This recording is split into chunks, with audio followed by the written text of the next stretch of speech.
you. My name is Tony Ballinger. I'm currently living in Salisbury in England, and I've been inspired by the videos that have been done on the Rhodesian army, Fighting Men of Rhodesia, done by Hannes Wessels and John van Zyl, as well as the very interesting anecdotes on the channel called 5 Romeo Romeo. And having watched these videos and anecdotes has really inspired me to do a program of my own. I'd like to initially just give a bit of a story of who I am, but I'd like to also invite other people to come along and contribute their stories as well.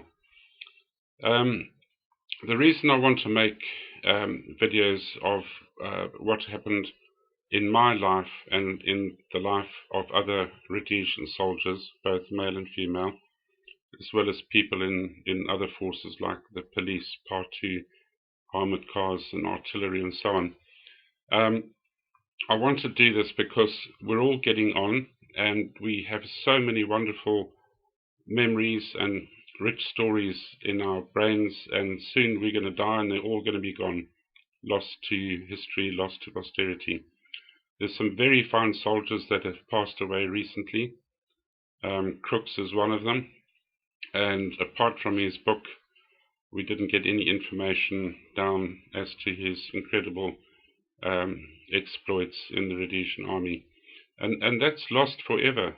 So I'm setting out. I didn't do anything special in the military. I was a national serviceman and in the territorial forces, and I was also as an instructor in Part 2, the police anti-terrorist unit, and I was actually allocated to Mrs. Indira Gandhi at the Zimbabwean independence celebrations to be her liaison officer between her group of people and the Rhodesian forces. So I've had some interesting experiences, and this is just a chat about them, really. I really admire the men that I've listened to so far on the Fighting Men of Rhodesia series. Incredible men, and what an incredibly hard war it was that they and we in general fought. It was a really tough war. I mean, there are instances of helicopters being shot to pieces, bullets coming up between men's legs and the helicopters being shot down, and the level of tenacity of our forces going into contact after contact after contact was incredible.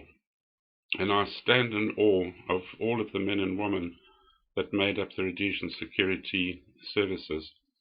I remember once looking at the marching orders, or whatever you want to call it, for a major operation into Mozambique, and the professionalism of the orders and the details with which the commanding officers went into to put that raid together is phenomenal. The turnaround times of aircraft being repaired and put back into service or being maintained in the field was amazing. And it didn't matter where I went or whichever operational area I was in, our food and our rations arrived, our ammunition arrived. There was never a fault in that chain of events. The backup services, medical backup services were incredible. There were field hospitals. I could safely say that if it was operationally feasible, wounded men could get back to a place of respite and healing within that golden hour of window of an hour. And I think the unique thing about the Rhodesian security forces is that if we operated in a group or a section, we called it a stick, of 4 men, those 4 men would be trained in the disciplines of the other 3 men in the stick. In other words, they would all know how to use the radio. They would all know how to map read. they would all have basic knowledge of first aid. And in other armies, the radio operator would be the only guy who knows how to use the radio. But we multitasked, and we were given a huge encouragement to take the initiative. We didn't have to wait for a central command to tell us what to do. For example, when the terrorists crossed the Zambezi River west of Vic Falls, they were told to cross there by the Russians, but anybody would have known that crossing where they did was stupid. They had no initiative. They couldn't do anything on their own. We had tremendous latitude out in the field. A corporal could say to a major hovering around in a helicopter, I can't do that because of A, B, C. And this is the flexibility that enabled us to do extremely well during the war. This first episode that I'm going to talk about is who I was before I went into the army. As I said, I was a national serviceman. I was called up in April 1976. Prior to that, I had been traveling the world as a long-haired hippie civilian. I did have hair back in those days, and I traveled all over the world, Australia, the Far East, the UK, and when I got back to Rhodesia, I just had a yearning to get back to Africa, even though I'd been working in Australia as a fireman on the railways. I just had a yearning to get back to Africa. Once she gets under your skin, you can't leave Africa. So anyway, I returned in April 1976 after 2.5 years of traveling around the world. I brought my American girlfriend with me. She eventually fell in love with Rhodesia and the people and stayed there for 10 years. However, the whole bureaucratic system in Rhodesia was very efficient. I'd no sooner walked through the border post, at the airport, Salisbury Airport. 10 days later, I had my call-up papers. It was amazing. I asked to go into the police because my brother had been in the police in Part 2, but they had obviously seen my academic qualifications and they felt I'd be better suited to going into the army. So, after a very tearful farewell with my girlfriend and my family and my brother on Salisbury Station, I set off on a very interesting and tenuous 18 months ahead of me. I think my national service was a year and it was extended by 6 months, or it was 18 months anyway. I can't remember. My intake was intake 152, and the overnight train took me to Bulawayo, where we were offloaded in very Gucci sort of rainy, horrible weather that you get at that time of the year down there. It's like a thick mist and makes everything very wet. And we tumbled out of our warm beds on that troop train. There were 400 of us from Mashonaland and another 200 joined us from Matabeleland. So that made 600 of us, and we sat in the rain griping and bitching for 2 hours while we waited for transport to go to Llewellyn Barracks, a few miles away, kilometers as it was in Rhodesia. When we got there, there were 600 of us. We were shouted at. We had to run around. We had our hair cut. I did have hair in those days, so my locks fell on the floor just like everyone else's, and I was a very unfit person. So I found the running and the regime very stressful. But anyway, I did my very best, and after a day or so, we were marched into a large auditorium, and we were told there, we were given an introduction, shown some pictures about the atrocities going on in the country, which angered us. We were told the structure of the Rhodesian army and stuff on medical ailments that could come along, like herpes and gonorrhea and all that sort of stuff, which brought down a lot of mirth from the young men in the audience. But it was at that point we were told that those of us who had O levels and above would be eligible for going into officer selection courses. And this appealed to me. I had matric M level, which was higher than O level, roughly halfway between O level and A level matriculation. It was good enough to get me into South African University, but probably not one in Europe or England. Anyway, I was eligible. 300 men left the audience because they didn't have the qualifications that were needed to go on the officer selection course. And at that point, the 300 of us were put through, I can't remember, 2, possibly 3 days of very rigorous tests. They weren't physical tests, they were mental tests. They gave us all sorts of problems to solve, and like this cordoned off area which was marked off by ropes. There was a drum in there, and you had 2 poles and a rope, and the 4 or 5 guys in your team had to latch onto that drum and get it over the rope, which represented electrified fencing. And there were instructors behind us taking notes on clipboards, and we had numbers pinned to our chests and our back, and we did dozens of tests, all really to do with your brain, how you would escape from a camp, how you would make booby traps, and why you would choose that particular type of booby trap. And even simple sounding things like I had to talk on one piece of toilet paper for 4 or 5 minutes. It may sound simple, but after a minute or 2, you're beginning to run out of ideas as to what you can say about that piece of toilet paper. But to cut a long story short, by the end of that pre-selection or selection course, there were 12 or 13 of us left, and I was one of them. And we were put on a train, overnight train, back to the School of Infantry in Gwillow, which is called Osby's, similar to the sort of Sandhurst and other institutions in the American military.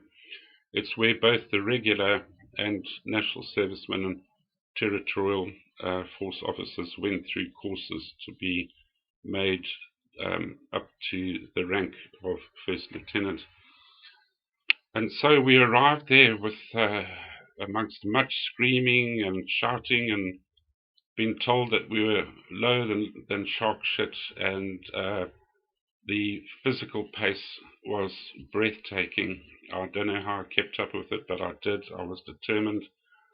Our course officer, Theo Williams, was an ex-Police Scout guy, and he was determined to break us one way or the other, either physically or mentally. I remember falling asleep at the tables during our lessons and being made to go on log runs for miles and miles and taken to Selukwe, I think it was, in the middle of the night and told to get back for inspection at 6 in the morning. And I think that was 20 or 25 miles away, and we only had a few hours to get back.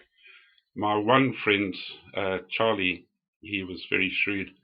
He didn't walk back to Gwillow. He caught a taxi and was sleeping in the bushes behind the barrack blocks while we staggered in, very footsore with blisters all over our feet, sometime at 5 in the morning. And then we had an inspection, which we naturally failed.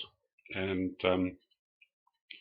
so that's how it went on. But it was good. The tactical training, the sand models, the night ambushes, the conventional warfare training, the coin counterinsurgency training was superb, even as a national serviceman. And in fact, it was so good that we were, as officers, able to go into any regular unit and remain as officers after doing not the selection course, but being put on probation. For example, my friend Neil Jackson was a national service lieutenant, and he went into the RLI, and he did a 3-month probation and was accepted as a lieutenant into the RLI. So we achieved a high level of training. I was extremely fit when I went back to see my girlfriend in Salisbury. We obviously hadn't seen each other for quite a few months, so she was pretty excited to see me when I stripped off my clothes to get into the bath with her, and she made me stand at the door and said, "Wow, you've toned up."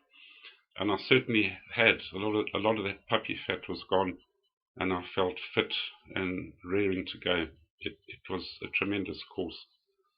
I had 2 or 3 days back in Salisbury with my parents and my girlfriend on R&R, and unfortunately, uh, because it was such a shock to my American girlfriend to come to Rhodesia and not find a job and be stuck with my parents. My mum wasn't a very easy person to get on with. We basically parted ways, and so I left Salisbury to go up to Victoria Falls, where I would be joining 4 independent company as a platoon commander, 4 platoon, 4th platoon of the 5 or 6 in the company.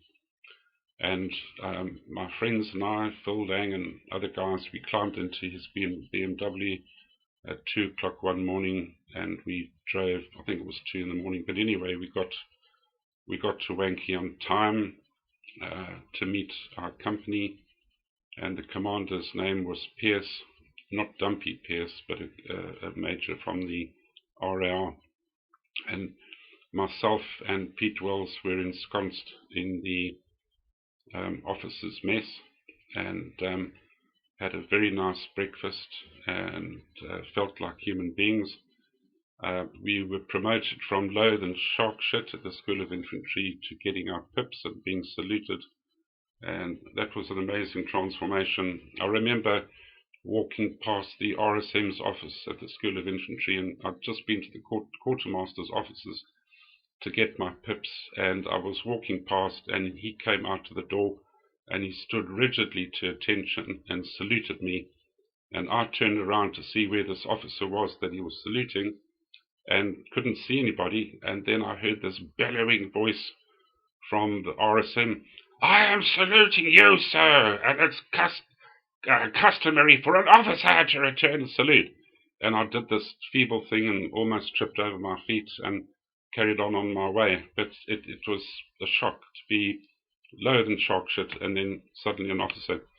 Anyway, I found myself as an officer at Wankie around about 5 months after entering the army, and marched up to meet my platoon. I forgot to put my beret on, so my introduction to my major was, Ballinger, you do not, Lieutenant Ballinger, you do not attend a parade without a beret. Get away! Much too much sniggering from the troops, some of whom I'd gone to school with. So anyway, I ran back down to the barrack room, got my beret, put it on, met my troops, and we spent the rest of the day having our vehicles signed over to us, making sure they had fuel and all that sort of thing. And then we got all of our weapons and ammunition and helmets and everything issued to us that we would use for our national service, signed for the whole lot, and jumped on the trucks, and we were very fortunate to be posted to Victoria Falls, which is one of the world's preeminent holiday resorts. It had casinos, it had a golf course designed by Gary Player, it had the world's top-rated waterfall. It was just a beautiful place to be posted. And I fell in love with a girl in one of the casinos, and I'll give you a few chats about that. But so I was posted to Vic Falls, and when we arrived there, I'd never been to Vic Falls. It was just so beautiful, coasting down that hill into the village and turning right into the police camp where we were based up until we were given more permanent quarters in the national parks, huts over to the west of Vic Falls, past one of the hotels there. And so we parked at the police camp, and the major, or the captain, I won't give his name because I think he still lives in Zimbabwe, he ordered us out the first night that we were there. which really annoyed me. I mean, I had no feel of the place. I would prefer to have been deployed in daylight so I could get my bearings. I didn't feel that the briefing was all that accurate. I wasn't comfortable if and where there were neighbouring forces. He assured me there weren't any in there. But anyway, we went out west on the Kazangula Road and then turned right down the dirt track, which we proceeded along for a kilometre, and then we debussed in the dark. And the guys lined up behind me. I counted them off. I told the guy second from the back to always check that the guy behind him, who was the last man, was always there. I reminded them about immediate action drills should we be ambushed from the left or the right. And having done that, we set off down this long descending pathway into the Zambezi Valley, where we would commence our first patrol. And I'm going to leave it there with the sort of hook on the worm on the hook that I'm going to be telling you about my other stories going forward. Some of which were very interesting. Like I said, I didn't achieve anywhere near what any of the irregulars achieved.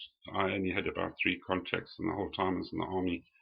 But I witnessed some spectacular things, and I'd like to be talking about that. So, thanks for listening so far, and once again, my motivation for doing this is not to say I'm anything special, but to just put down for history and posterity what we did and who we were in the Rhodesian Army, and I hope to encourage many, many other people to come along and let their voices be heard in this series.